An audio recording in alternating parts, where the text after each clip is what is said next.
Welcome, listeners, to www.ironradio.org, the website and podcast for all things strength sports and sports nutrition.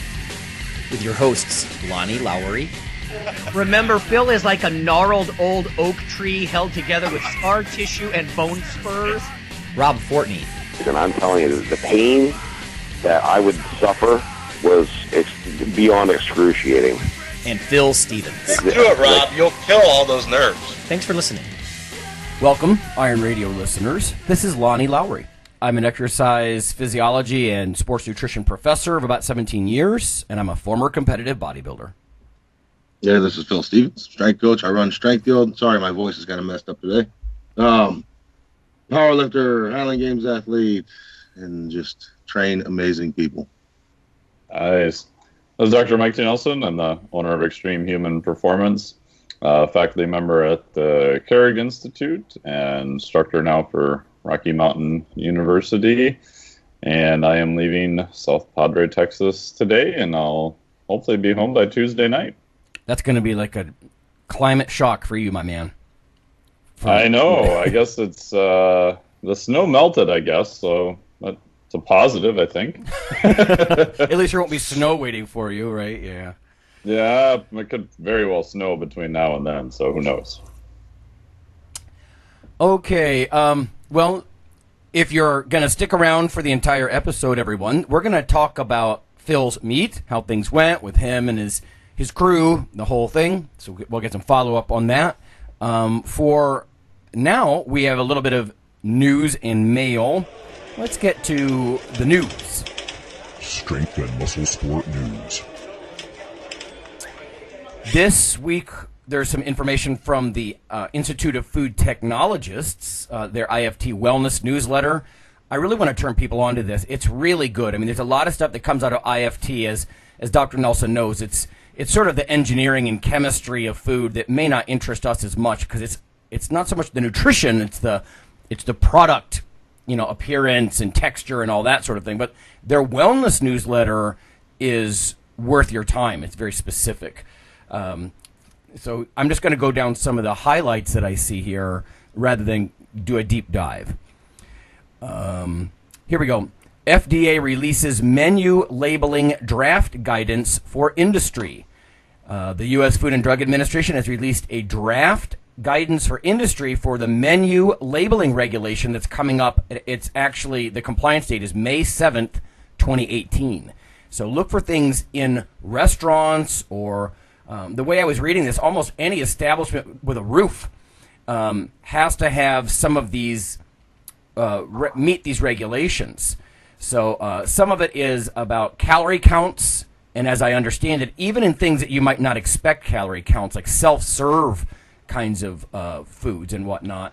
One thing that they're doing that I do like with this labeling guide for restaurants, again, the FDA regs, is that they're trying to mandate, it looks like, separating factual information, like a calorie count per serving, from an ad, right? Because we all know, reading muscle magazines, fitness magazines, it's very hard to separate sometimes what's an ad versus an article, right? Or what's information versus an ad. So the draft guidance that they're rolling out is so all of these establishments can comply, I suppose.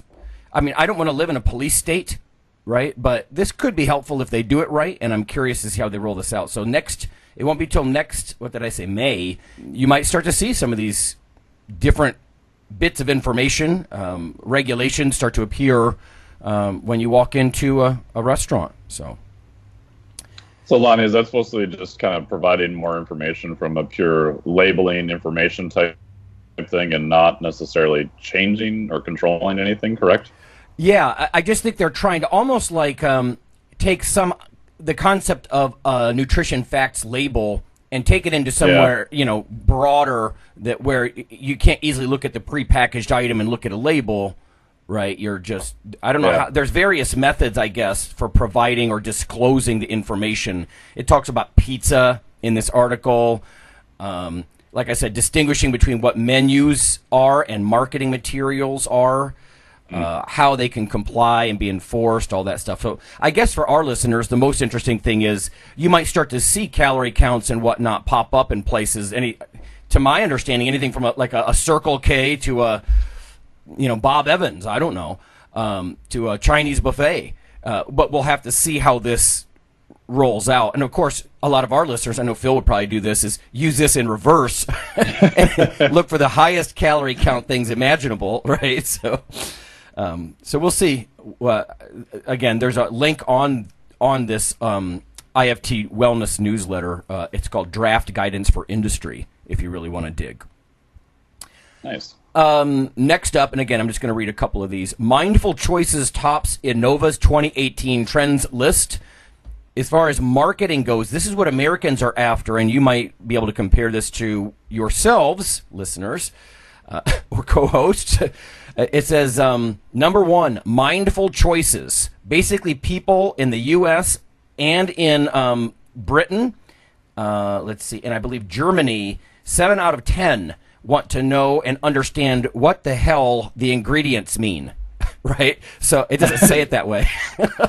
But what the ingredients lists contain, what they mean. So when they say mindful choices, number one, like when you eat or drink something, people want to know what's in there. And I've heard before, and I can't cite this, but the FDA was trying to do this with supplements too. Like sometimes on a supplement product, you'll see proprietary blend, 900 milligrams, and then they kind of list some of what's in there, but not what proportion of it. Like is 700 out of that 900 caffeine and all the rest is something else, or is it a weird mix?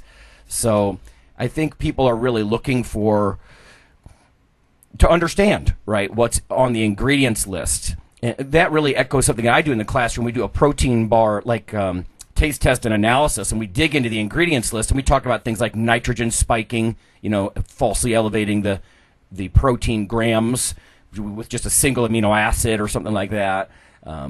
Different protein qualities. A lot of times you'll see something like collagen or gelatin. And even though they may have certain applications for certain things, being complete proteins is not one of them. So anyway, yeah, knowing what's on those labels. A couple other ones, I won't read all these to the same extent, but one is lighter enjoyment. Most people are looking for, instead of super indulgent things. So when I read this, I think like Hardee's, not Hardee's, right? In this sense, in that, you know what I mean? Like they kind of really go over the top with the double juicy bacon dripping cheeseburger kind of thing. And again, I'm making that up. I don't want to get sued. There's a time for Hardee's. I'll go eat there, but not real often. But anyway, the point being is people are looking for more of the lighter or lightness in terms of sweetness, flavor, texture. That kind of thing, because they're trying to eat healthier and they perceive light as better. And again, I don't think that's something that a lot of our listeners automatically would, but okay. Number 3 on this list was processing. I think people are more concerned about minimal processing, right? They don't want foods highly, highly processed. And again, there's a couple of different things on here. There's also on this list, on the top 5, is Beyond the Coffee House. It says that there's clear trends with millennials and Generation Z consumers that coffee is on the upswing, but tea is trying to reinvent itself as well. So you might see a push for new fancy kinds of tea coming down the pike, again, because some of these marketing organizations like Innova, it's INNOVA, that's what they're suggesting. Like these are the coming trends. So, and then maybe I'll just add one or two more. Here's a press release. FDA finds that pesticide residues in food remained low in 2015. Now you might say, well, it's 2017 wrapping up here, Lowry. But remember, they have to let the year happen and then study it and analyze it and whatnot. But it says the U.S. Food and Drug Administration issued a report that 98% of domestic and 90% of imported foods tested last fiscal year, that is, in this case, 2015, were compliant with federal pesticide residue limits. Now, some people might say, well, those limits aren't tight enough. I don't like that. And I think a lot of people know some foods are at higher risk. In fact, some of the foods that I like to eat are higher pesticide risk, like apples or bell peppers. I like colored bell peppers. That kind of stuff. So apparently there's not a lot of people at least breaking the government's line. when it comes to pesticides. So, and it didn't say in there what that line really was at, did it? It just said they're within spec, so to speak. Let's see. Pesticide chemical residues in violation of federal tolerances were found in less than 2% or 15 out of 835 domestic samples or 10% of imported samples. Yeah, I don't think it goes into gory details as to exactly where they draw the line. So it depends how much you trust the government, I guess. Yeah, there's some more stuff in here about calorie counts. Some of the stuff that I think is sort of obvious. Spicy food intake may lower the amount of salt you consume. Well, yeah, if you're going to flavor it in different ways. Yeah. Labeling foods as snack versus meal may lead to more eating. So, yeah, people consider it a snack maybe. They'll just eat more of it. That's fine. There is a new protein drink, and I'll stop with this one. Apres, A-P-R-E-S, launches a plant-based protein drink. And I don't know how big this company is. Sometimes these companies, as we all know, are behind the scenes. They're not the retailer; they're the wholesaler, right? And I'm not familiar with this one, but it says the beverage that's being released is a plant protein blend, including coconut oil and water, pea protein, chia, cacao, hemp. It says it delivers all the essential amino acids, and it's geared toward healthy, lean physiques. So, we'll see how that goes. I'd like to see the profile, like how much leucine is in there and whatnot. Yeah. Pea protein is sort of, I've seen that more and more in the last few years, and hemp, and so. Plant proteins are becoming really sort of popular again now. So. Yeah, that's very true. I know I said I wouldn't say anything else, but here's functional cold brew coffee line. New Z, a company focused on building beverage brands, has launched a ready-to-drink functional cold brew coffee line. And so some of them have green coffee extract in them. Some of them have certain amino acids in them, like L-theanine. Some have ginseng in them with the claim that it increases cognitive performance. I don't think I've seen a lot of claims for cognition with ginseng, but So N-U, capital Z-E-E, New Z, debuts functional cold brew coffee lines. Cold brew is getting pretty popular. So, okay, that's enough news out of me. You guys, anything this week? I mean, other than the obvious news that was Phil's big competition there. Mike, do you have anything? No, nothing too much. Just going through a whole bunch of studies and some interesting stuff on fasting. I'm rolling out the material for the Flex Diet certification, and yeah, so this week I've been up to my eyeballs and learning about mushroom extracts and all sorts of different types of micronutrition. But the only thing to add on that is that there was a new study in Nature, I think, that showed that many of the mushroom extracts, like medicinal mushroom supplements on the market, are not so good. Oh. So be wary if you buy that. And I followed that for a while, and even some of the brands that are pretty expensive, sometimes you can just go by price, and you're like, whoa, that's like half price of something else. Makes you kind of wonder, but yeah, that's not always the case either. So yeah, I thought that was interesting. Yeah, sort of a consumer advocacy there, huh? Yeah, and the one main supplier actually supplied 3 of the 5 that passed. I think there was 16 they tested, 5 passed, and one of the suppliers that I know gave the 3 out of the 5 that passed. Oh, well then, so at least you're with the right good person. For them. Probably. Yeah, good for them, and kind of scary for just the market at large, I guess. So. Oh, that's interesting. Yeah. Okay. I've got 2 very different questions here. Very different. And I'm going to start with Phil with the first one. This has nothing to do with science, but it's kind of funny. This is from Shannon. Which historical warrior motivates you the most? I just think it's interesting. So here's a list of possibles. Viking, Highlander, Samurai, Spartan, Zulu, right? So this is kind of a neat question. Phil, are you motivated by that sort of thing? Oh man, I don't know. Think back to years ago, like I'm old, so I mean, like Conan and things like that was amazing. So right. That type of larger than life. I guess that'd go right into the Viking thing and things like that. Just big, hairy, masculine beasts. Right. Yeah.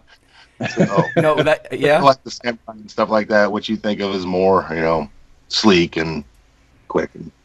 Right, yeah. And I could see how people might have certain visions. People talk about beast mode and warrior mode and stuff like that. And it is sort of neat to think historically, like, well, what do you mean? Because like you said, these are different flavors, different flavors of power, sort of. I don't know. There's always been something, like watching old historical films and there's something very motivating and,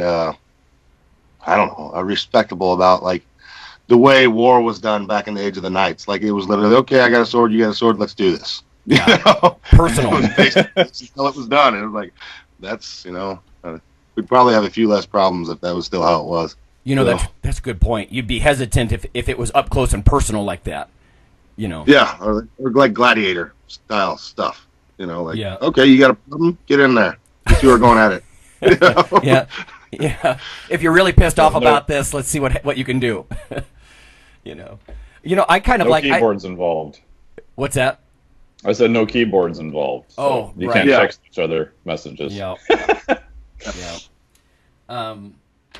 One of the things I like, and I don't know if it was knights did it this way. I'm just ignorant about history, I admit, but they would sort of scrap. I think Vikings might have been like this a little. If there was a personal dispute, not large scale, they'd beat the hell out of each other, and whoever was left standing, then both guys would laugh at me like, I guess you were right. And then they just go about their business. It's just kind of, we'll figure this out. It's like flip a coin kind of thing. And I don't know. Victor is correct. I don't know. What about you, Dr. Nelson? You're sort of Viking ancestry, are you not? Or yeah, I'm actually half Swedish, half German. So supposedly on my dad's side, like we traced it back, I don't know, several years ago that, we're supposedly descended from Leif Erikson, one of the Vikings, I guess. And how our last name ended up being Nelson, I guess the original last name was supposed to be Leif. And then when everyone came to the U.S., they just picked Nelson for some reason.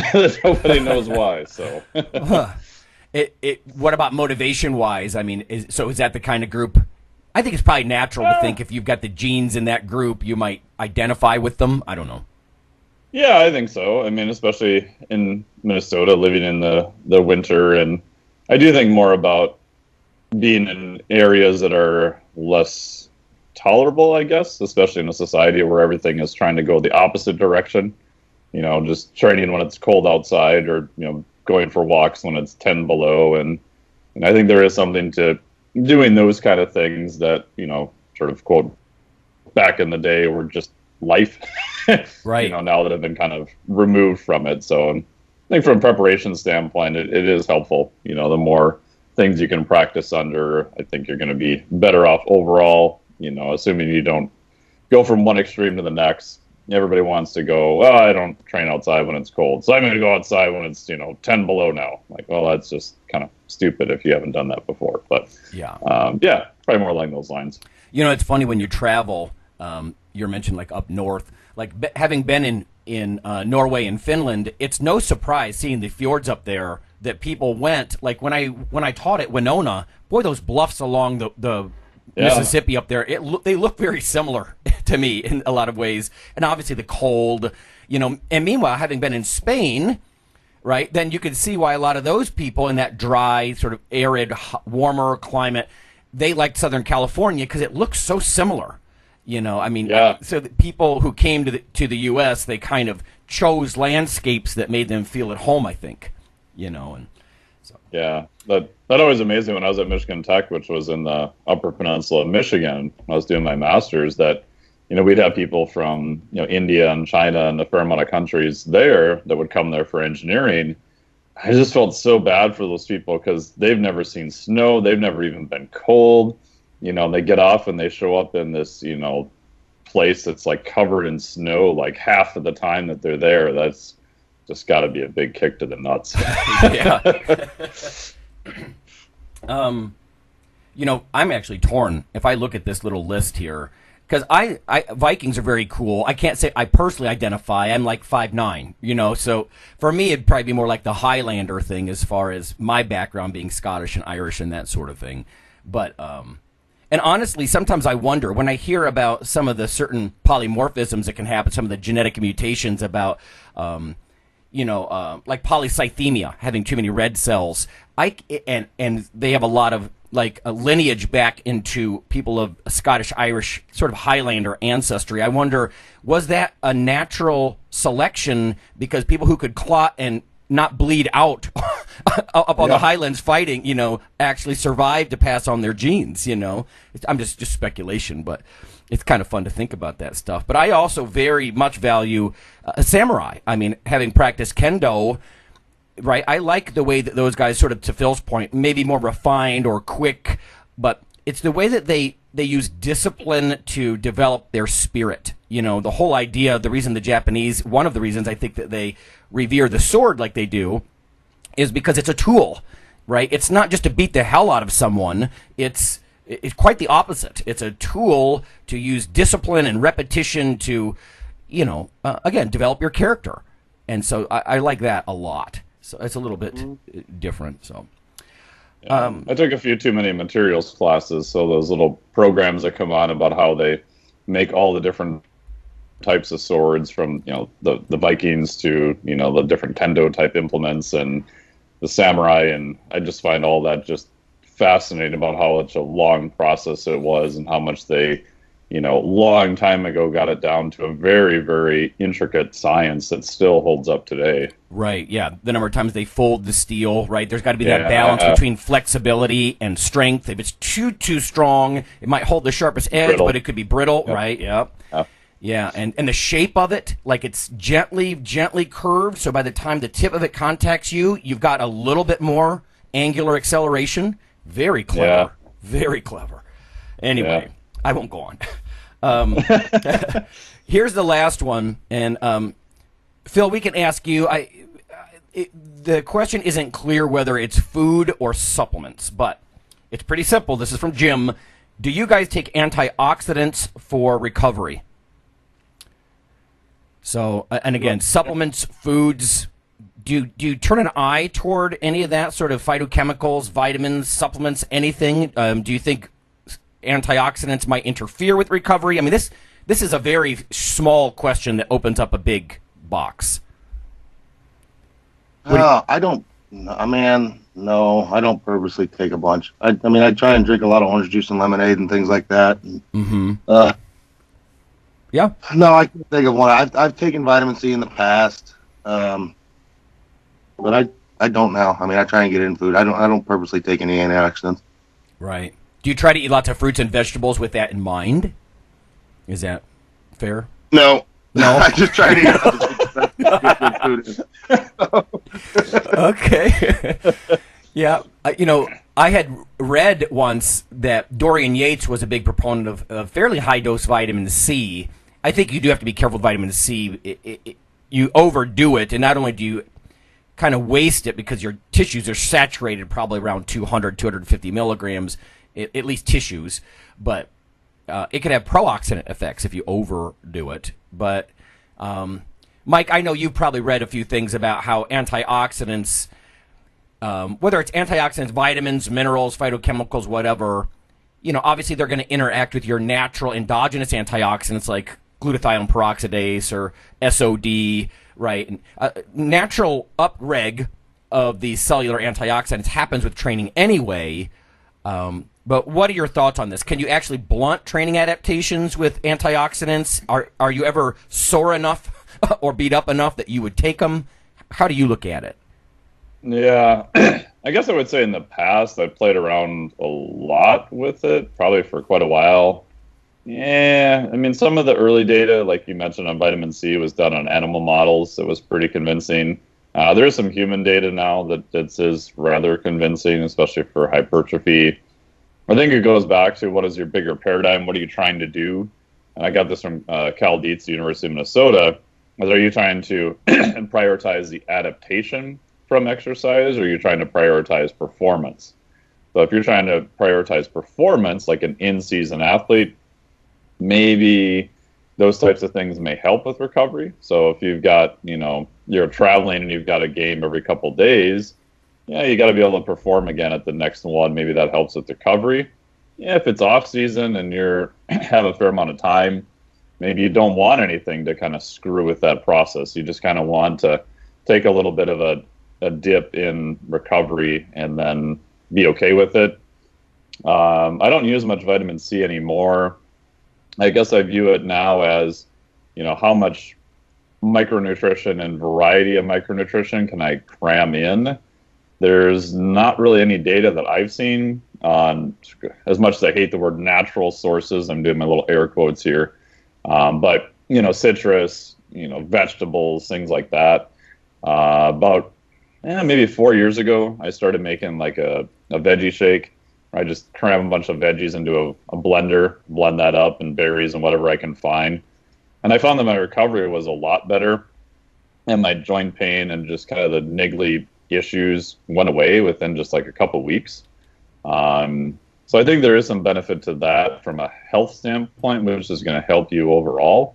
But I don't really take anything like uber specific.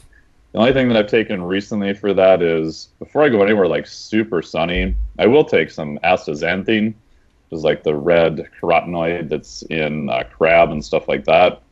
It's not much data that it helps with sun protection, maybe, but I still use sunblock and things of that nature. But I find that if I'm down here for like 2 weeks, even using sunblock a lot, I'm pretty light complexion, so I'll get pretty red. And since I've been taking that ahead of time for about 4 weeks, I don't really get that red anymore. So I don't know. Again, that's purely anecdotal on that part.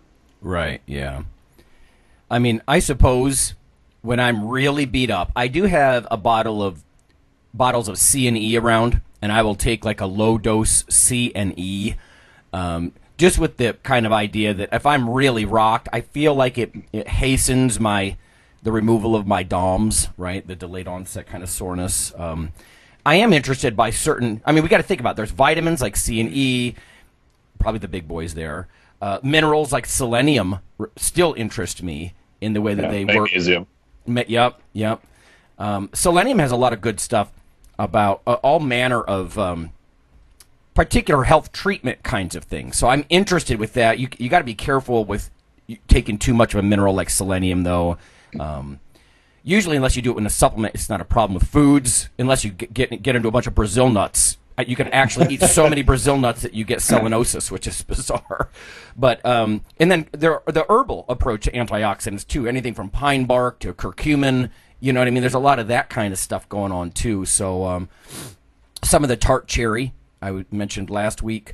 So I think it may have some role. I would reserve it to the times that I'm very beat up because, I remain a little concerned about the idea that you could actually blunt gains with a Z, adaptations if you're constantly popping too many antioxidants. Some of that free radical stress and inflammation and things that happen are triggers for growth, or at least part of the process. And so I wouldn't want to blunt it entirely. So if you do that, I would say maybe withhold it for the times where you probably overdo it and you're just rocked.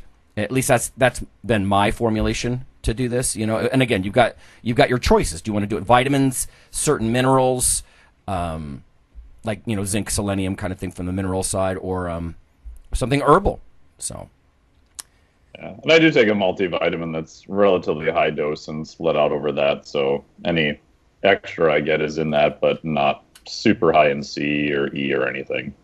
Sort of to Phil's philosophy, you do have to be careful getting too excited. I was doing sublingual B12 for a while. Now, that's not for antioxidant purposes, but Andrew Weil, the physician, he's a real medical doctor, physician, but also very much into natural medicine and whatnot. He was tweeting all over just a couple of weeks ago that long-term high-dose B6 and B12, not like an amount in a multi, but like kind of what I was doing for about a year and a half, maybe linked to lung cancer in some people. And I'm like, because of the whole like single carbon carrier, one of the things that they do in metabolism, I'm not going to bore listeners, but and how it could actually worsen that. And of course, people will do B12. My physician pushes B12 He even gives out like injectable B12 and stuff, prescribes it to some of his patients and stuff like that because he's very into that for energy.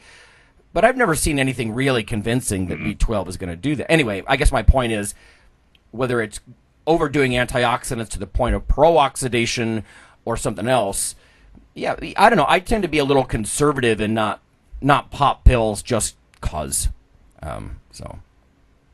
Yeah, and if people take any single B vitamin, I would recommend they take a pretty high B complex at the same time because, as you know, they can start depleting each other out and you start taking one that's super high for, kind of no apparent reason.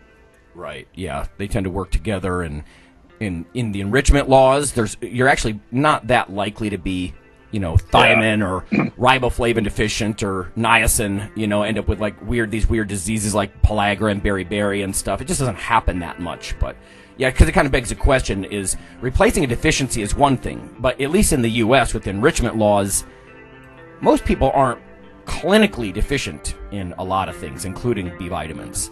But yeah, it does make you wonder, could I get a little extra boost? Okay, let's go to break. When we come back, we're going to check in with Phil about his meet. I saw some videos, looks like some cool stuff, and we'll be back in a bit.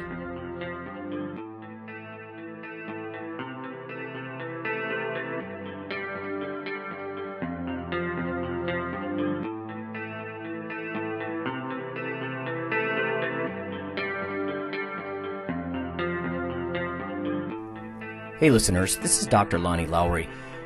If you've ever had anyone critique you on your protein intake as part of your weightlifting lifestyle, oh, you poor meathead, all that extra protein is going to rot your kidneys or weaken your bones or dehydrate you or give you gout or who knows what. There is a book available. You could simply Google CRC Press and Lowry. And what I've done is reach out to experts all over the world and create a book, a single compendium that you can hold up and say, this is why I consume extra protein. This can be very valuable when you're being quote-unquote educated by various professionals on the topic. There's an enormous amount of literature in this book on the safety, the effectiveness, how protein works in cells, the history of protein and weight trainers, much more.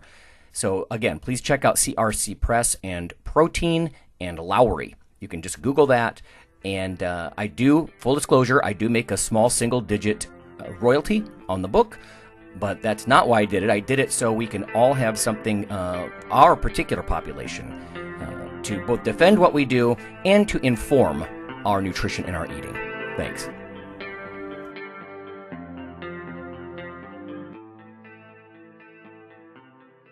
I can't stop feeling. Some of us don't understand how lucky we are to be living in this land. Hi listeners, this is Rob Fortress Fortney. I'm here to remind you that as the holiday season approaches and your thoughts turn to giving, we like you to keep IronRadio in your thoughts. Over the past several years, there have been hundreds of listener comments hoping that IronRadio stays on the air for years to come. IronRadio is here for you. But as with any public radio type format, the show is listener supported. That's where you come in. For just $4 a month, you become a supporting member, keeping your weekly dose of education, experts, and gym talk flowing. Just go to www.ironradio.org and click on the $4 monthly subscribe button near the bottom of the page. Or click the donate button at the right of the page for a one-time donation. You are the Iron Brotherhood and Sisterhood. Of course, not everyone can afford to be a supporting member or a significant one-time donor. But for those of you willing to pitch in, $4 per month or $50 just once, we're about to sweeten the deal. Become a supporting member or major donor between now and January, and a limited number of you will receive a gift worth over $20. And we will never forget our existing supporters. Simply email me via ironradio.org, and I'll send you a free seminar from Dr. Lowry on how to significantly and realistically boost your testosterone levels. Help your iron brothers and sisters who cannot pitch in but deserve better internet programming in our sports. And happy holidays.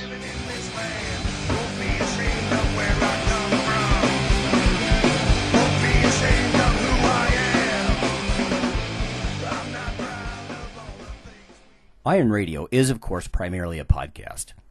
But over the years, there have been technical glitches calling for backup streaming, and listeners who wanted the convenience of other sources of audio content.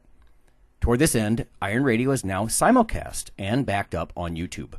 If needed, please search Lawnman07 or Iron Radio from within YouTube.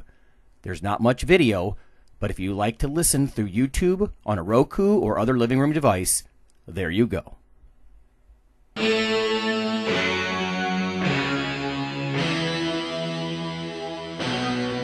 Like your weekly fix of Iron Radio? In addition to being a popular institute on iTunes, we are also on email. Simply go to www.ironradio.org and sign up for the voluntary email.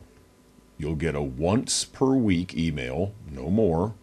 That's little more than the show notes and a link to the audio. So go for it.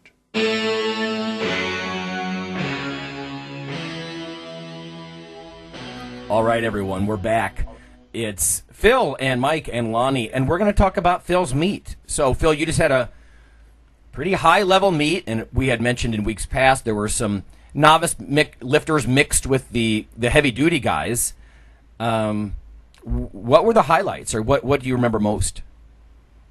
Oh, man. That was a good meet. The thing about Record Breakers, I think the resounding theme is a really big meet, but it had a local meet feel to it, kind of how it was ran, which is a good thing. I mean, that helped some of my lifters that are newer. But yeah, I mean, it was neat having like the top lifters in the world there, many of them, not all of them, and then a flight of just regular people before it, and then Stan efforting and Ed Cohn being judges. Oh, so, nice. Yeah, I mean, it was a lot of fun.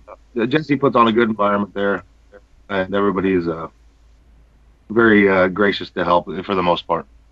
Things like that. Jesse does a good job of, you guys need anything, this and that. So, no, it's a good day. I mean, we put in and put on a good show. I think turned some heads. Like, where are these people from Kansas from? But, right. Yeah.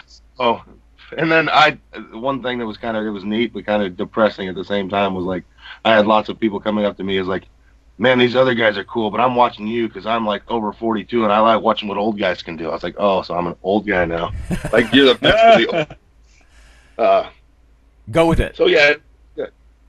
Own it. Just own it. Yeah. Yeah. So was there money at stake for the big boys? Well, anybody that broke a world record automatically got $1,000. Okay. For largest bench, largest squat, largest deadlift, you get 500 automatically. One of my guys took home biggest bench. He should have had biggest squat, but he freaking didn't get it. So, but it was close. And he was close on biggest deadlift, but that freaking tiny guy deadlifted 928. So, whoa! What was the tiny guy weighing, or who was it? It was who was it? Colin. He pulled that 928 in the 220 class. Oh, 220? Yeah. Oh. Well, Ed Cohn's record was just broke not too long ago. He broke that record. Yeah. So, well, and then there were several girls pulling over 500 at 123. So that was 500 at 123. Yeah. Woo. Strong. Broken. Yeah. So I mean, it was all in all. Yeah, it was a lot of fun. Big Brian, my super heavyweight, kind of turned some heads and went down there with his running shoes on that weren't tied and went for an 895 squat. I think he benched 555 and deadlifted 865. So, wow. In his second meet ever. So that was good. Becky is one of my lifters. She went in, we squatted 435, benched 160, deadlifted 407. Nice. As a mother of 5.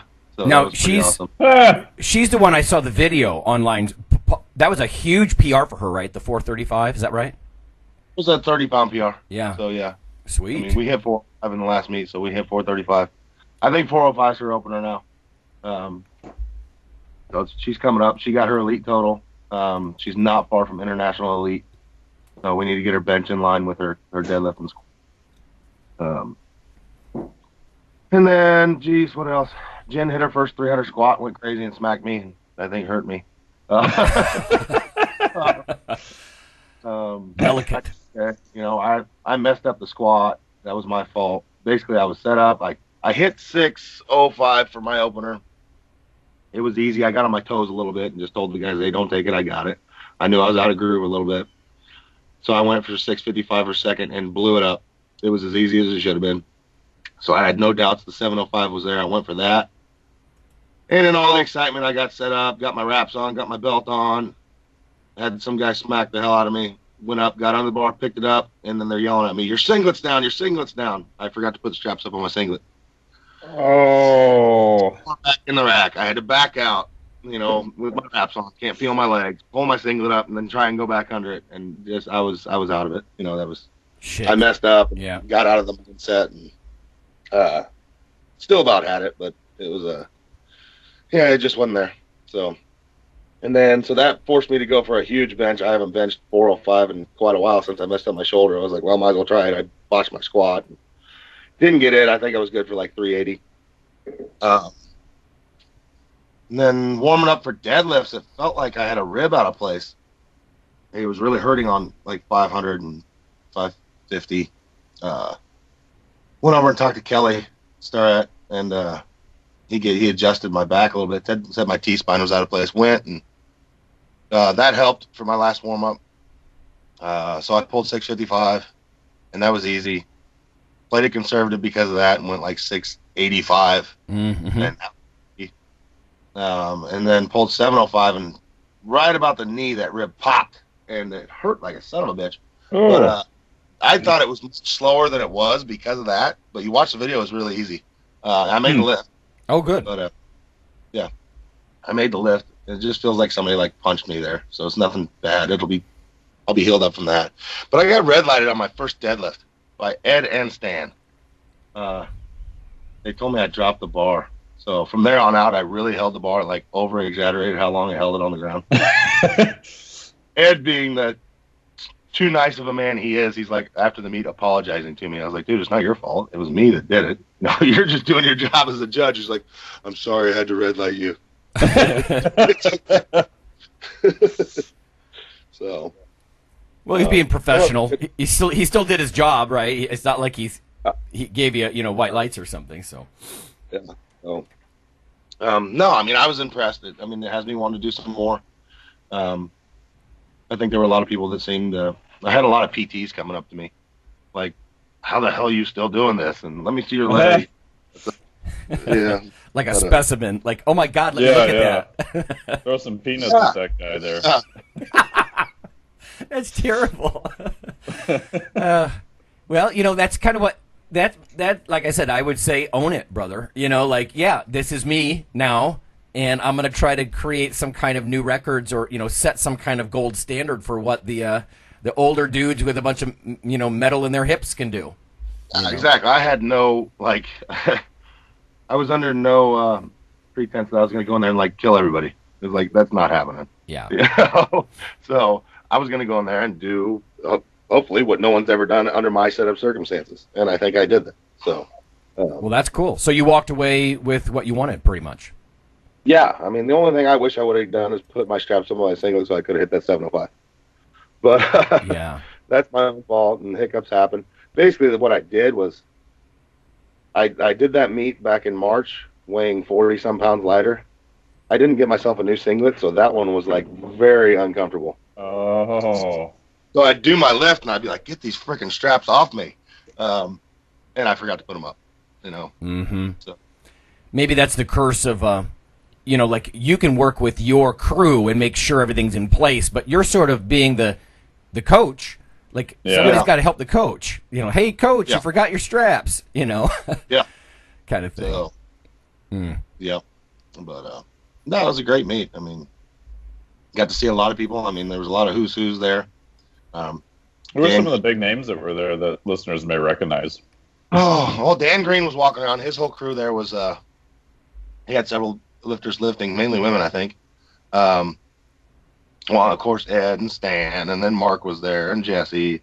Matt Wenning was lifting. He hurt himself on squat. Oh. That was his last meet, I think, correct, Matt? Yeah, he said he's not going to do anymore. Yeah. I mean, he still hit like an 800 squat, but then... Oh, jeez. So, and then there were a lot of women, like Stephanie Cohen and Gina. Like I said, it was kind of like a who's who of women with all these, with the several girls pulling 500 in light body weight classes.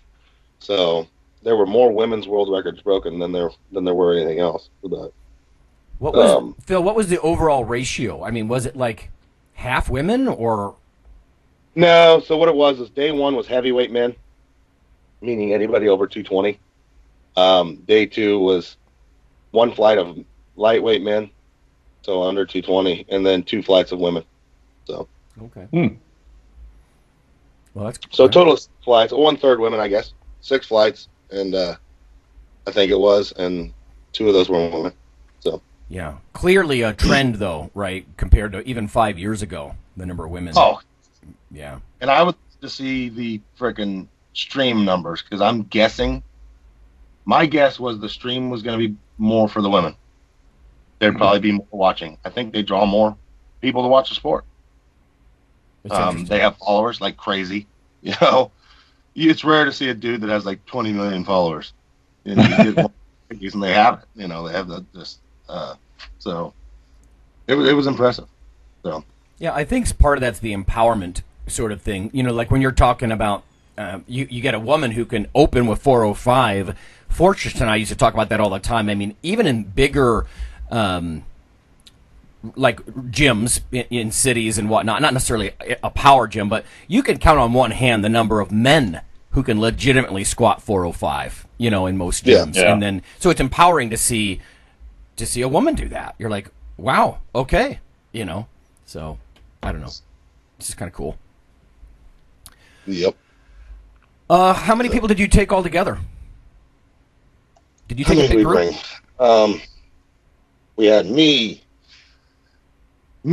Josh, Ben, Brian, Jen, Becky were the lifters. So, and then I had a couple people running a booth, selling stuff, and like Steve, Becky's husband was there, things like that. So yeah, we had a good crew. We had a few get injured and back out. We had one guy like lost his roof on his house and his car.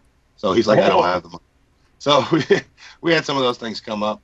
But yeah, we had a good crew up there. So you all hopefully have a big next year. You all piled into a plane, or did you didn't drive it, did you? Oh no, we flew out. Yeah. So I flew out Thursday.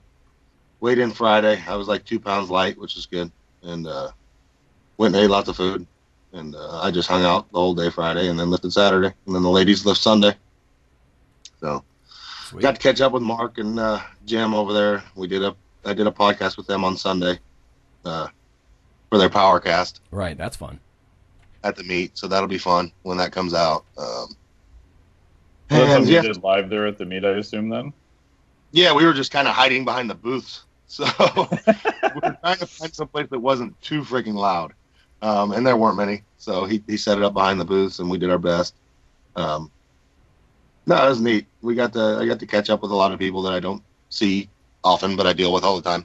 So, was there a real expo kind of presence there then, or it's not big? I mean, there was like 7 or 8 booths, but okay. Mm-hmm. They bring food trucks in and everything like that. So, big bottles of whiskey back in the warm up room. That was kind of neat. Really? Yeah. So, did they disappear over time, or were they okay? No, they were there. Nobody stole them. They got drank some, I think. Oh. Right. So, what about crowd? Is it because you said it had the local meet feel? Was it pretty much just friends and family, or did the big lifters draw in a fair number of spectators? You had a good sized crowd. He had a bunch of chairs set up. So, I mean, there was probably, I would hate to guess, but 300-400 people. I mean, oh, okay. That's good. Outside, and I mean, it was good. And it's kind of in and out, because you know how a meet runs. So, I mean, if they want to watch this flight, you get an influx of people during this flight. type of thing. Right. But we had a nice long break, being there 3 flights. I'd get a couple hours rest between each lift. So, right. And I just do, I'd vanish. So, go rest. Yeah. But, that's kind of your way, isn't it? Yeah, it is. Yeah. And that's like the whole day before. Everybody's like, what are we going to do after we weigh in? I was like, I'm going to go back to the hotel room and not leave. Right. Absolutely nothing. I just traveled. I don't sleep well when I'm in a hotel room, so basically I just rest as much as I can, and I know that's going to be good enough. So, no, I know how that feels. Yeah, it's hard for me. I don't know, Mike, you travel all the time, but I can't sleep in hotel rooms either for shit. Never could. So, last question, because we're just winding down here, but so what's next? Do you take a long period off? I mean, not just you, but you maybe specifically, but your gym, whatever. It sounds like you guys did some good stuff. What's next? We got another big meet in 3 weeks. So. Oh, you do? Okay. Yeah. We got more people that are lifting, and I think I got 8 or 9 lifters up in Kansas City here in 3 weeks. A bunch of the people that didn't make this trip. So, yeah, we're never resting, man. We're always on the go. I don't know what I'm going to do next. I'll do something. I'm not in the position to say right now. I want to take some time and work on getting stronger. I don't get stronger over like a one training cycle like newer people do now. Right. What's your typical training cycle length now? Are you looking like 9 months a year, like that kind of long, or? I'll still run in like 12-week blocks, but I mean, I won't be ready to compete, for probably at least maybe 2 meets a year, maybe. Mm-hmm. I kind of like the one fun meet type of thing where I just kind of go in and then go for one big one. That worked this time. So do a little tester meet, go in and see what I can do, and then really aim everything towards one big one. So who knows? Maybe I'll just shoot for the same meet next year as my big one. So would that be your advice for the other older guys that might have a fake body part, just to try to limit that? Implants. It still depends on how you're doing it. I mean, if you're just starting out, like let's say I had somebody that like was kind of active but never really lifted and got a hip replacement. Now they want to start lifting. I think we could do meets more often because you're going to make progress faster. Mm-hmm. Mm-hmm. It's faster to go from shit to suck than it is from Oh right, yeah. Better. But nothing so about it. Nothing about the repair itself, though. You think would make someone have to reduce the number of times they compete?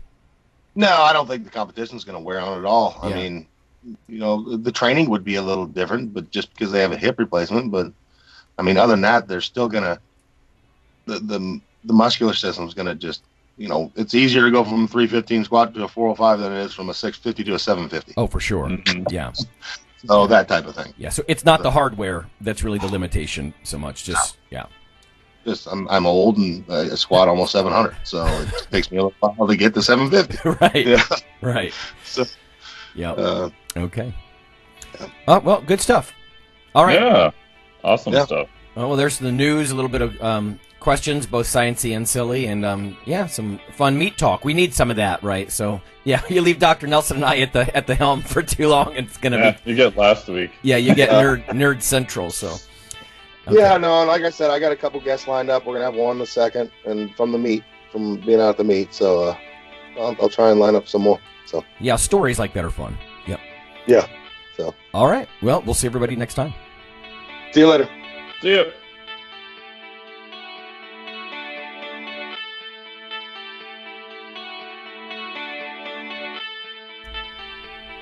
Hey listeners, have you seen the store at ironradio.org? There are 3 halls in the store. One for Phil, one for Fortress, and one for myself, Dr. Lowry, and they're thematic. So you can go into our Halls of Iron store and choose based on your goal. If you need something to learn or read or something nutritional, you can look in my store, Lonnie's store. If you want something about injury prevention or competition, then take a look at Phil's Hall of Iron. And if you want something about motivation or daily training, Fortress's Hall has what you're looking for. There are some fun, heroic descriptors as you browse through the store, so we try to make it a little more fun than the average boring online store. And whether you're a novice lifter or someone more experienced, you can take heart that you're not wasting your time. The things that we put in each Hall of Iron are actually based on our own recommendations. Protein powders that we know to be good, knee sleeves, wraps of some kind, things that Fortress uses in his own training. The stuff you see, you know is good. This way you don't waste time. So check out the Iron Radio store at ironradio.org and let us know what you think on the forums, and certainly you can request products and we will screen them before they go in. So thanks for listening.